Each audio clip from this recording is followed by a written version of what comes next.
Good morning guys. Yan, samahan niyo kami magpakain kami ni Kuya Ken ng chicken namin. At kukuha na rin kami ng mga itlog. Yan nga pala yung tubigan nila. Yan na guys, samahan niyo yung itlog na ito.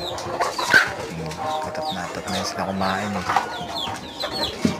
Waiting lang for eating. Sisi. Guys, mga sisi guys. Sisi.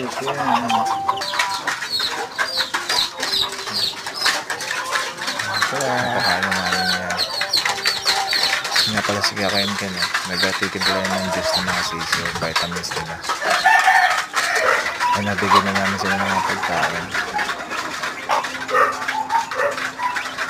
Yan. Pagkain nila.